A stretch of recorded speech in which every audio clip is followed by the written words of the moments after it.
Faut-il prolonger l'état d'urgence? On en débat sur LCI avec nos deux invités. Bonsoir Éric Coquerel.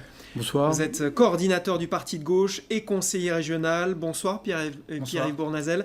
Vous êtes conseiller de Paris et conseiller régional Les Républicains. Éric Coquerel, pourquoi vous opposez-vous à la prolongation de l'état d'urgence? Parce que le moment réclame autre chose que du marketing politique qui ne sert à rien. Voilà. Moi, je crois que depuis l'attentat de Nice, on assiste à une espèce de course à l'échalote sécuritaire avec en toile de fond 2017. Ça a commencé entre les candidats de droite jusqu'au bazooka de l'un d'entre eux. Et là, maintenant, c'est l'état d'urgence que François Hollande a accepté de prolonger parce que lui-même a peur d'apparaître faible par rapport aux Français. Et je peux vous annoncer qu'à mon avis, il va comme ça le prolonger jusqu'aux élections présidentielles, parce que le danger ne va pas s'arrêter du jour au lendemain. L'état d'urgence, c'est donner un point aux terroristes qui essayent d'affaiblir nos principes républicains, nos libertés. Ça ne sert à rien, tout comme Sentinelle. Donc il faut prendre des mesures concrètes, que ça soit à l'endroit où naît le terrorisme, c'est-à-dire au Proche et au Moyen-Orient, on va y venir sûrement, mais aussi évidemment en termes de sécurité en France. Mais l'état d'urgence, ça ne sert à rien, ça fait juste mal à nos libertés. Bournazel, vous êtes d'accord? C'est du marketing? Non, je crois que la vraie question à se poser après les terribles événements, attentats que nous avons vécus à Nice, mais malheureusement depuis maintenant 1 an et demi sur notre territoire, la question à se poser, c'est a-t-on changé de monde? Oui, on a changé de monde.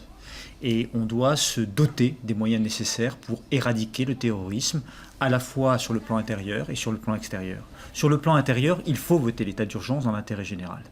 Mais 3 mois, 6 mois, comme les préconise la droite. 6 mois, si c'est nécessaire. Aujourd'hui, ça paraît nécessaire. Mais il faut profiter de ce temps pour agir. Et je fais quelques propositions. Par exemple, il faut que le gouvernement mette dans la loi la possibilité de fermer l'ensemble des mosquées qui prônent le djihad, d'expulser l'ensemble des imams qui prônent le djihad, c'est-à-dire la guerre sainte et donc le terrorisme. Il faut aussi, comme l'avait proposé Alain Juppé déjà depuis plusieurs mois, mettre enfin en œuvre cette réserve opérationnelle d'action, parce qu'on a besoin d'effectifs sur le terrain, augmenter nos effectifs de police, nos militaires, etc. Et nous avons besoin aussi de faire d'autres actions, créer une police pénitentiaire, c'est-à-dire augmenter les services de renseignement à l'intérieur de la prison, car on sait que beaucoup de gens se convertissent ou deviennent des radicaux à l'intérieur de la prison. Nous n'avons pas aujourd'hui ces moyens-là, nous le proposons. Éric Coquerel, sur ces mesures, sur ces propositions, est-ce que vous êtes d'accord? Il y a eu des moments dans l'histoire, par exemple je prends la Première Guerre mondiale, qui était un conflit autrement plus sanglant et important, en tout cas pour ce que nous en subissions, où les pays sont restés des démocraties. Par exemple, le Parlement a continué à gérer alors que nous étions en pleine guerre mondiale. Ce que je veux dire par là, c'est que quels sont les objectifs de Daesh? C'est pas de nous vaincre militairement, ils vont pas y arriver. C'est d'essayer de faire en sorte de susciter la division dans ce pays, la guerre civile, d'essayer d'opposer les gens entre eux, entre religions. Et encore une fois, c'est pas un hasard si c'est le 14 juillet qui a été choisi, attaquer nos principes républicains. L'état d'urgence, c'est le fait qu'à un moment donné, entre le pouvoir judiciaire et le pouvoir policier, vous mettez un déséquilibre. Est-ce qu'on a besoin d'un Parlement élu démocratiquement qui va prendre cette décision? Est-ce qu'on a besoin que un état d'exception, qui est l'état d'urgence, devienne permanent pour lutter contre le terrorisme? Je vous réponds non. Est-ce qu'on a besoin de prendre des décisions? Oui, mais alors à ce moment-là, il faut bien réfléchir au fait que la droite, tout comme le gouvernement, sont quand même mal placés pour réagir sur ce qui est fait aujourd'hui. Pourquoi? Parce que qui est à l'origine des politiques qui ont permis de disloquer les États au Moyen-Orient sur lesquels, justement, a prospéré le foyer de Daesh? Qui est à l'origine de politiques qui, à partir de Nicolas Sarkozy, poursuivis par M. Hollande, j'allais dire, ont poursuivi les buts de l'OTAN et des États-Unis au lieu d'avoir une politique indépendantiste? Ce sont M. Sarkozy, ce sont M. Hollande, qui ont rompu même avec une politique indépendantiste. Deuxième chose, qui a désorganisé le renseignement français? Qui a supprimé 13 000 policiers? Et M. Hollande n'a pas fait suffisamment à ce niveau-là pour remédier au problème. Donc si on veut être concret et sérieux, il faut le voir. Il faut d'abord, en premier lieu, réorganiser le renseignement en France. Je vais vous le dire. Il faut faire en sorte, et c'est demander qu'au niveau de la justice, et notamment de la justice antiterroriste, il y a des moyens. Ça n'est pas contradictoire avec la prolongation de l'état d'urgence. particulier pour défendre. Il faut faire en sorte de donner les moyens à la police. Il faut réarmer l'État, et ça, c'est contraire à toute politique. On est tous d'accord là-dessus. Non, on n'est pas tous d'accord. C'est pas fait. Je suis désolé. Les politiques aujourd'hui ne sont pas faits. On continue des politiques d'austérité. Que je sache, on n'a pas rétabli suffisamment justement la possibilité de l'efficacité des services de renseignement. Donc c'est pas vrai. C'est pas fait comme ça. Et la deuxième chose, et on va y revenir, c'est qu'il faut agir dans les foyers d'où viennent les terroristes. Donc ça veut dire qu'il faut que la France change de politique extérieure. C'est un débat. Jusqu'au bout, par respect. Mais je voudrais vous dire qu'on a au moins un point d'accord, c'est qu'effectivement, il faut intervenir au Proche et au Moyen-Orient. Il faut avoir une stratégie. La France doit être pilote en la matière, c'est sa vocation. Mais elle doit aussi avoir une coopération européenne, parce qu'elle doit rassembler un certain nombre de pays européens, et internationale. Et c'est vrai que là, on a pris du retard, notamment depuis 2013, ça fait 3 ans, que nous sommes un certain nombre à demander l'éradication de l'État islamique, qui doit passer par des bombardements beaucoup plus soutenus, mais certainement aussi par une coalition qui doit intervenir au sol, et avec une logique de reconstruction intelligente avec des partenaires dans ce pays-là, parce qu'on voit bien que... Coalition sous contrôle de l'ONU, on est d'accord? Oui, bien sûr, sous contrôle de l'ONU. Avec tous les acteurs de la région, y compris l'État syrien, les Kurdes, etc. Il faut effectivement ça n'a pas été la politique menée par M. Sarkozy ni M. Hollande. Je le regrette, comme vous. Et sur les effectifs de police, je l'ai déjà dit, je l'avais dit déjà à l'époque, modestement comme élu local, j'avais regretté que la révision générale des politiques publiques supprime un certain nombre de policiers, parce que au-delà du terrorisme, vous l'avez vu comme élu de terrain dans le 18e, ce n'était pas bon. Et moi, quand ce n'est pas bon dans ma majorité de l'époque, je n'ai pas hésité à le dire. Je crois qu'aujourd'hui, on a besoin aussi de renforcer nos services de renseignement, à la fois sur le plan intérieur, une meilleure organisation territoriale, parce qu'on voit bien que ça manque. J'ai fait la proposition tout à l'heure, celle d'Alain Juppé, qui est une très bonne, d'avoir une police pénitentiaire, afin d'avoir un renseignement en prison, ça serait très utile. Et puis aussi réorganiser notre coopération en matière de renseignement. On a besoin d'avoir une coopération européenne beaucoup plus forte, mais aussi internationale, quand on sait qu'un certain nombre de pays comme le Maroc, la Turquie aussi, peuvent nous amener des renseignements précieux. Pierre Bournazel, vous parliez à l'instant d'Alain Juppé. Est-ce que vous avez été surpris, voire même un peu choqué, que quelques minutes seulement après l'attentat de Nice, il déclenche une polémique sur le fait que cet attentat aurait pu être évité si vraiment le gouvernement avait mis tous les moyens dont il dispose pour lutter contre le terrorisme? Tout n'a pas été fait. Tout n'a pas été fait. C'est pas polémique de dire ça. C'est la réalité. Et c'est pour ça qu'on fait des propositions et qu'on essaye d'être concret. Quand Alain Juppé dit au mois de janvier dernier, il faut une réserve opérationnelle parce qu'on manque d'effectifs sur le terrain, eh bien François Hollande veut le faire, mais 7 mois après.